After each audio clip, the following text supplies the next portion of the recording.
So when I first started my career, I did a lot of retail. I used to sell all sorts of stuff like computers, software, appliances. And the one thing that all of those stores had in common was they really wanted us to push their insurance products. And they would give us more information about the insurance than they ever did on the products we were actually insuring, because that's where they make most of their money. Most people will never cash in on that insurance, either because the device doesn't break down or they forgot they got the insurance. And I realized at some point, I could just save the money myself and that would protect me.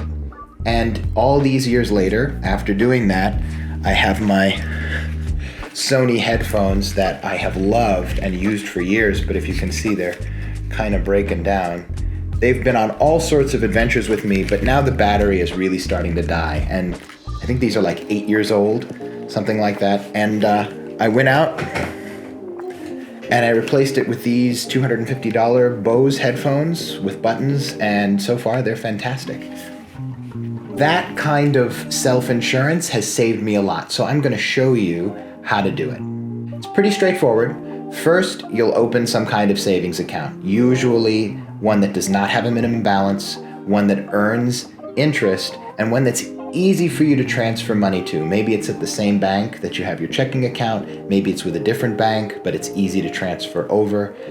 Then, when you go to buy something, someone will offer you an extended warranty. Listen carefully to whatever number they tell you it is, and then politely decline. Then make that same amount of money, transfer that money into that bank account. I used to do that back before the smartphone came out and you had apps where you could just transfer your money.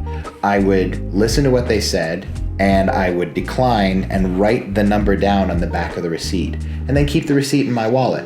And then like a week and a half later when I went to the bank, I would take the receipts out and transfer that money. But now it's so easy, I can transfer the money as I walk out of the store. There's a couple of things to keep in mind though. When you first get started with this, it's going to be a while before it'll cover anything. So let's try a little example. Let's say I buy a Nintendo Switch and it costs $300 and they're offering insurance for $60 and I put that in the bank. Then later I get a laptop, maybe a mid-range Windows laptop, and I put $120 aside instead of buying the insurance. Next, maybe I get a cell phone, maybe it's a Google Pixel or something, and it's $100 that I set aside. And let's finish it off with some headphones, maybe some Bluetooth earbuds, and they're offering coverage for $20 that I sock away for later. That comes up to $300, which you'll notice now starts to be able to cover the Nintendo Switch. Even if it doesn't cover the phone and the laptop completely, it would go a long way to helping you out if something happened. Also, just to be clear, I don't want to say insurance equals bad. That's not the case.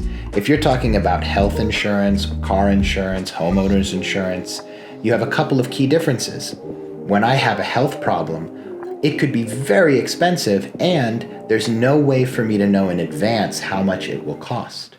But I can calculate to the penny how much it will cost for me to replace my cell phone, which means I can protect myself, especially since although a cell phone might be expensive, it's not expensive when you compare it to healthcare costs, right? If you can build that habit, you can get to a point where you have insurance coverage that never expires, it grows interest in your bank account, and regardless of which device you got the insurance money from, you can use it on any device you want. Anyway, this strategy has saved my bacon many times over the years. I hope it works for you. Thanks for watching the video. I'll see you next time.